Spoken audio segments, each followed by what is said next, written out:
안녕하세요. 크리스천 영상학교 운영하는 신목사입니다. 오늘은 왜 교인들이 비성경적인 교회 가르침을 의심하지 않는가라는 점을 한번 생각해 볼게요. 당신이 그동안 교회에서 배워왔던 가르침들이 성경과 일치합니까? 물론 대부분의 가르침은 성경 말씀대로 가르치고 있어요. 그러나 그렇지 않은 것도 적지 않습니다.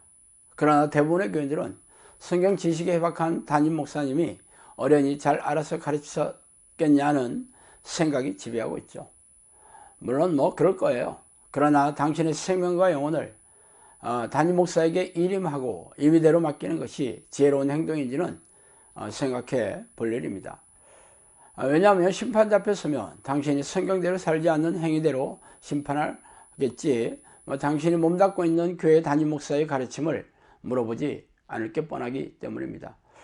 그래서 오늘은 성경대로 가르치지 않는데도 왜 의구심을 표하거나 고민하지 않는 이유에 대해 한번 생각해 보고 싶어요. 우리네 교회에서 가장 잘못 가르치는 것이 바로 구원관이에요. 우리네 교회에서 영접기도를 하면, 영접기도를 하고 주일 성수를 하면 죄다 구원을 받은 것처럼 가르치지만 성경에는 그런 말씀이 없습니다. 영접기도 행위가 아니라 평생 전인격적으로 예수님을 주인이자 하나님으로 모시고 그 명령에 순종하며 사는 것이며, 주일 성수라는 말은 아예 성경에도 없는 말이에요. 물론 교회의 전통이나 관행이 비성경적이라고 제가 말씀드리는 건 아니지만 성경에 기록한 하나님의 뜻과 예수님의 명령을 힘써 지키는 것이 우선이라는 것에 딴죽을 걸 교인들은 한 명도 없겠죠. 그러나 성경에 명령하신 것은 무시하고 심상하게 여기면서 교회의 관행이나 전통을 열심히 지키고 있다는 것은 웃기는 얘기가 아니겠어요? 그러나 이런 일이 우리네 교회에 널려 있습니다. 여기에 가장 심각한 해악을 끼치는 것이 바로 믿음에 대한 정의입니다. 믿음이란 자신이 스스로 믿는 자기 확신이나 목사나 교인들이 인정하는 잣대가 아니라 하나님이 인정해 주셔야 합니다.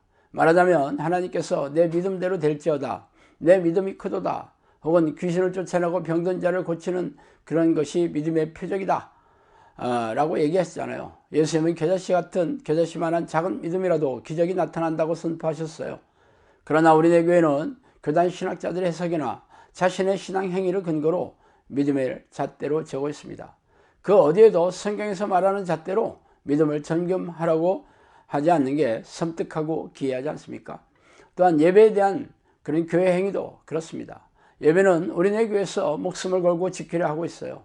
지금처럼 코로나가 창궐하여 정부에서 비대면 예배를 하라고 성화했는데도 이에 맞서서 현장 예배를 드리면 마치 순교자가 된 것처럼 착각하는 이들도 적지 않습니다. 우리네 교회 예배의식을 드리라는 명령은 성경에 없어요. 성경에서 말하는 예배는 우리가 살아있는 제물이 되어 일상의 삶에서 하나님이 기뻐하시는 삶을 사는 것이라고 콕 집어서 말씀하고 있죠. 그러나 우리네 교회는 평일에 하나님의 뜻에는 전혀 관심이 없이 주일에 교회에서 행해지는 1시간짜리 예배의식에 구경꾼으로 참석하는 것을 성경에서 명령하는 예배인 양 가르치고 있으니 기가 막힌 일입니다. 덧붙여서 우리네 교회에서 하나님의 명령을 멸시하고 경멸하는 행위가 바로 기도에 대한 거예요. 기도란 영이신 하나님과 우리가 교제하는 통로이죠. 그래서 하나님이 명령하시고 기뻐하시는 뜻에 순종하는 기도로서 하나님과 깊고 친밀하게 사귀는 기도를 말하고 있어요. 하나님이 기뻐하시는 기도의 내용은 하나님의 이름을 부르고 찬양하며 감사하고 경배하며 죄를 낱낱이 내어놓고 회개하고, 또한 죄와 피 터지게 싸우고 하나님의 뜻을 간구하는 내용으로 기도하라고 명령하고 계십니다. 그러나 대부분의 우리네 교인들은 하루에 10분도 기도하지 않으며 대부분의 목사들도 하루에 30분도 기도하지 않아요. 예수님은 깨어서 항상 기도하라고 명령하셨고 사도 바울도 쉬지 말고 기도하라고 권면했어요. 기도하는 소수의 교인들조차 하나님이 기뻐하시는 기도를 할 생각이 없이 세속적이고 세상적인 소원을 이루고 문제를 해결하고 자손들이 잘 되는 등의 그런 기복적인 목록을 주구장창 반복하고 있으니 기가 막힌 일입니다. 삶의 현장에서 하나님을 까마득히 잊고 사는 것은 당연한 일이고 교회에 와서조차 하나님을 만날 생각이 없는 이들이 어떻게 하나님의 자녀이며 백성이겠어요. 이렇게 우리네 교회의 가르침이 비성경적인 내용이 널려 있는데도 불구하고 아무도 이에 대해 의구심을 표출하거나 고민하지 않고 있으니 기가 막히지 않습니까?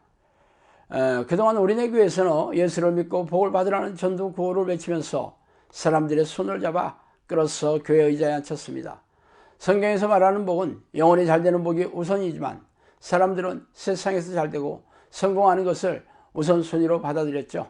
그래서 평생 교회를 다니고 있는 교인들이 하나님으로부터 영혼이 잘되고 세상에서 잘되고 건강한 복을 얻어 누리고 있습니까?